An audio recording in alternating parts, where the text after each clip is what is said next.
დახურული შეხვედრები თბილისში. ევროკავშირის დაფინანსებით ტრენინგების სერია დღეს დასრულდა. ერთიანი საქართველო ევროპისთვის. ასე ჰქვია პროექტს, რომლის ფარგლებშიც ახალგაზრდები რეგიონებიდან ჩამოიყვანეს. შეხვედრები 3 დღის წინ დაიწყო და როგორც თავად აცხადებენ, საუბრის ერთ-ერთი თემა ქვეყანაში მიმდინარე პოლიტიკური მოვლენებიც იყო. მე პირადად ვისვენებდი. არც ერთ არ დასწრები ვარ, თუ ძალიან გაინტერესებს, ოღონდ მართლა. აქვე ვარ საბურთალოზე ვცხოვრობ. Просто მოვედი ჩელსის ვისვენებ. ევროკავშირი კარგია.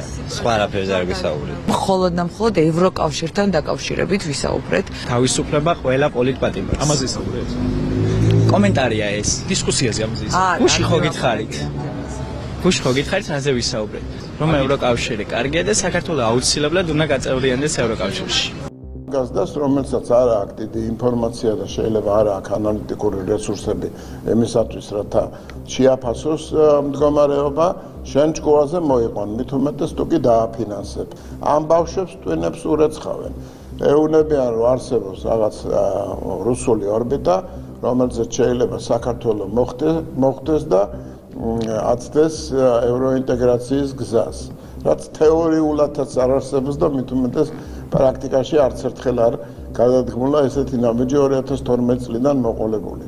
ასე რომ ყველაფერი არის მიმართული იქითკენ, რომ შეცდომაში შეიყვანონ ახალგაზრდები, ხელისუფლება შეცვალონ და თავისი გავლენა დაამკვიდრონ სამხრეთ კავკასიის ამ საგანგებოდ მნიშვნელოვან ტერიტორიას. სამწუხარო გამოცდილება გვაქვს ჩვენ ამ დახურული შეხვედრების, რომელიც უცხოეთიდან შემოდინებული თანხებით ტარდებოდა საქართველოში და იქ რა არის პროპაგანდაც მიმდინარეობდა, კანვასის ტრენინგს გულისხმობთ თუნდაც და ასე შემდეგ ეს საზოგადოებამ ძალიან კარგად იცის.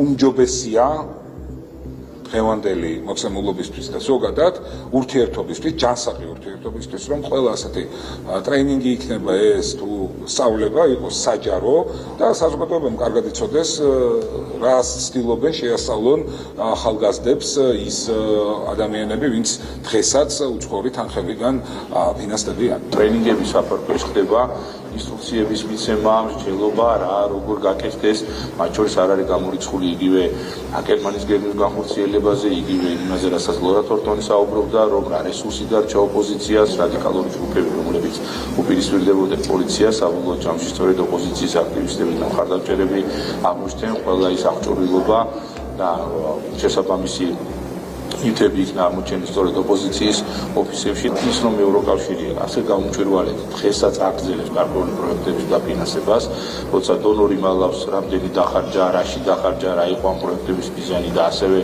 მალავენ მონაწილეები, რაზე საუბრობენ და რის ტრენინგებს გადიან, რა თქმა უნდა გარკვეულ ეჭვს